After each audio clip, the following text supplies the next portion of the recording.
A lot of people are saying that the Trump impeachment is crucial.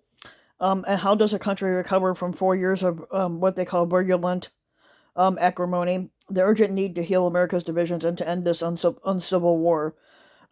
It stood at the center of President Joe Biden's stirring inaugural speech. He's implored Americans to open our souls instead of hardening our hearts. The sentiment is not just lofty and moving; it is pragmatic and necessary. A country that cannot resolve its disagreements peacefully cannot succeed. A nation that cannot come together to tackle grave crises is inevitably destined to grow weaker. But winged words appeals to what they call national unity and national greatness. However inspiring, it does not erase the reality of a country so divided that not only have political leaders in Washington found it increasingly difficult to work together in a time of crisis, but across the land, family members and former friends have grown apart over political differences.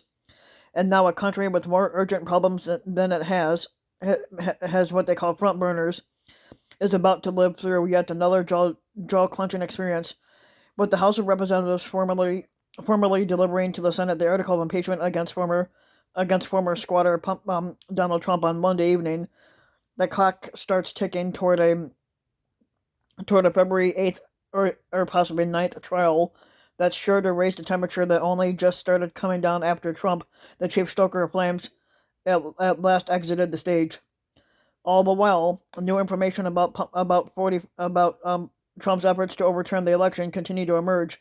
According to the New York Times, he considered replacing the acting Attorney General with a Trump sycophant and using the Department of Justice to flip the election outcome in Georgia. He also, according to the Wall Street Journal, pressured the Justice Department to ask the Supreme Court to invalidate Biden's win. Evidence of his unprecedented transgression kept mounting, and with this new information comes new questions. Are national reconciliation and a presidential impeachment trial mutually exclusive? Is the second Trump impeachment compatible with Biden's um, extortion to a healing? In the short run, the impeachment trial is likely to intensify the very emotions that Biden seeks to calm, but genuine reconciliation requires arriving at a common truth, a common reality. We cannot sing Kumbaya or Amazing Grace and hope that our teary eyes are lastingly followed by a soothed soul. But what America needs is a truth and reconciliation process. The method that countries that went to war against themselves have used. Um, but there's a reason truth comes before reconciliation. Eventually, when Trump's hold on to the Republican Party eases, and when all those who insist on perpetuating the big lie and defending a man who brought so many what they call once unthinkable calamities upon the nation either become weaker or they are tired of promoting his lies, the United States should set up a nonpartisan panel to preside over a national reckoning of what transpired over the past 4 years. But we're not there yet, and the impeachment trial, which offers the possibility of beginning the process, is unlikely to offer that much needed national journey to assured fact-based reality. For now, too many in the Congress still defend the former president despite, or squatter anyway, he's not really a president anyway, he never really was one, despite having witnessed the first hand far more than just a January 6th assault on the Capitol that was at least instigated by the squatter himself, or his month-long effort to overturn an election that he reportedly acknowledged he lost within the privacy of the Oval Office. Over the course of 4 years, the members of Congress and the American people watched a squatter drive a bulldozer through the fraying bonds that held the nation together. Remember his former Defense Secretary James Mattis denouncing Trump as a threat to the Constitution months before the election? Basically, Mattis basically said that Donald Trump is the first squatter in his lifetime who does not try to even unite the American people. He tries to divide us. Trump had just used the military to crush a peaceful protest in order to stage a grotesque photo op. And during his squattancy, Trump didn't just try to divide America. He attacked the foundations of the country, stoked extremism, and cuddled with neo Nazis and racists by calling them very fine people. He called people on both sides after the Unite the Right Klan rally in Charlottesville during the first year of his squattancy. And in his final weeks in office, he told his insurrectionist mob of supporters at the Capitol, "We love you," which you don't really. You only love yourself. But Trump didn't just rend the nation asunder, and he didn't just show his disdain for the Constitution and free press even before taking office with his verbal battering of the media, but by calling the enemy of the people, he did much more damage. I mean, during his self-dealing administration, possibly the most corrupt in U.S. history, based on his over 3,700 conflicts of interest reported by the Citizens for Responsibility and Ethics in Washington, he personally interfered.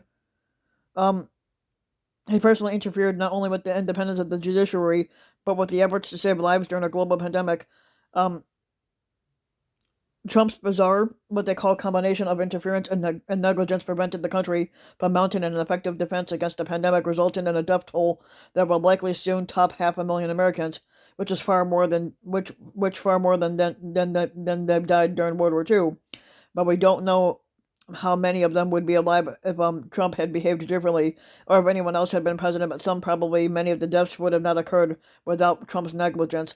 It is also likely that the 5 people who died at the Capitol on January 6th would be alive today if Trump had acted differently.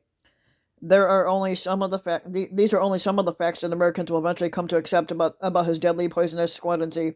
When that happens, and when there's truth, there can be genuine reconciliation. If there is an uncharacteristic upsurge of courage among Republicans, the Senate trial might surprise us and make progress toward that moment. But for now, some Republican leaders who briefly acknowledged reality about Trump's culpability in the Capitol riot are already backtracking, but the trial proceedings should illuminate the undeniable truth, and eventually it would help us heal. Um, Impeachment managers should call witnesses, including fellow members of Congress, who felt the threat of Trump's rampaging goons. It would also be important to hear from officials like Georgia Secretary of State Brad Raffensperger, who can describe the pressure he felt from Trump's insistence that he find enough votes to overturn Biden's victory in that state, and others who were pressured or lost their jobs because of Trump's machinations. Above all, Americans should hear from those with direct knowledge of Trump's involvement in the coup attempt of January 6th, and the trial will begin. The trial will establish the record for when willingness to face the truth arrives. Until then, Biden will have to plant the seeds of unity one by one, program by program, hoping that as he works to repair the devastation that's caused by Trump's destructive rule, he can strengthen American democracy enough to withstand the next assault, whether from Trump or from any one of his acolytes. But soaring speeches may soften some hardened hearts, but they're not enough to open everyone's eyes to unpleasant truths or to stiffen the spines of politicians that's calculating what's best for them rather than for the country.